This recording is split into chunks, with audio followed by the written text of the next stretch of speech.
টাকা ছাড়া কাছের মানুষগুলো পর হয়ে যায়। আসসালামু আলাইকুম। আশা করি যে যেখানেই আছেন না কেন অনেক অনেক ভালো আছেন এবং সুস্থ আছেন। টাকা চিনি না এমন কেউ এই পৃথিবীতে নেই। এই পৃথিবীতে কেন, পুরো এই দুনিয়াতে এমন কেউ নেই যারা টাকার স্বার্থটা বোঝে না। আমরা যখন কেউ ছোট ছিলাম না, তখন সবার মনে শুধু একটা জিনিসই কাজ করতো, ইস কবে বড় হব। আর এই বড় হতে হতে বুঝতে পারলাম দুনিয়াটা স্বার্থের পাগল। কেউ স্বার্থ ছাড়া এক পাও হাঁটতে পারে না। আর এই যুগে টাকা ছাড়া কখনোই আগানো যায় না। আপনার যার সাথে খুব ভালো সম্পর্ক ছিল, সেও একটা সময় টাকার জন্য আপনার পিছপা হবে। আপনার পেছেও সে আসবে না। তার কারণ একটাই, আপনার কাছে এখন টাকা নেই। আপনি আজ কোটিপতি আছেন কিংবা টাকার বান্ডেল আছে আপনার কাছে, আপনার আশেপাশে আত্মীয় স্বজন কিংবা পাড়া প্রতিবেশী সবাই আপনার সুনাম করতে একটুও ভাববে না। যা আপনি কখনো করেননি সেটাও আপনাকে প্রতিনিয়ত সুনাম সুনাম গেয়ে বলবে।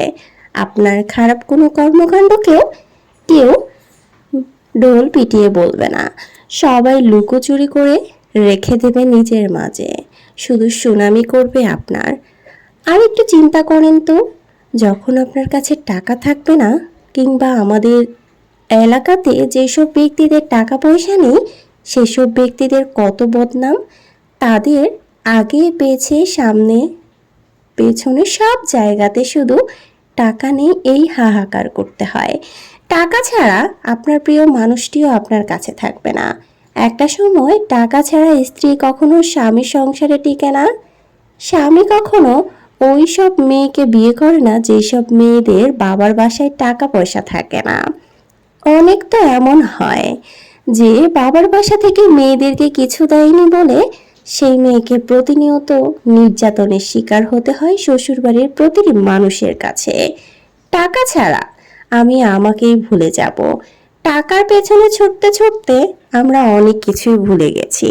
আর এই টাকা ইনকাম করতে করতে আমরা টাকাকেই খুঁজে পাচ্ছি না।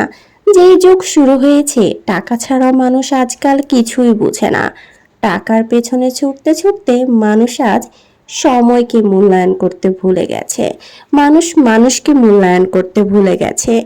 দিন ঠিকই ভালো আসছে, কিন্তু টাকার কাছে আমরা সবাই হেরে গেছি। টাকা দিয়ে এই যুগে সব কিছুই হতে পারে, শুধুমাত্র মানুষের জীবন ছাড়া।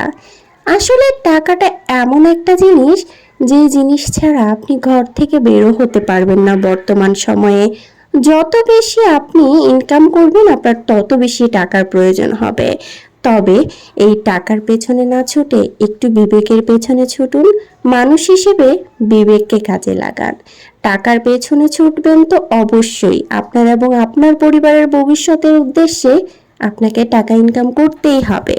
তবে এমন ভাবে না যে অন্যকে কখনো মূল্যায়ন করবেন না, আত্মীয়কে টাকার জন্য ভুলে যাবেন। বিষয়গুলো এরকম হলে আপনি ভালোই থাকতে পারবেন না, কখনোই না।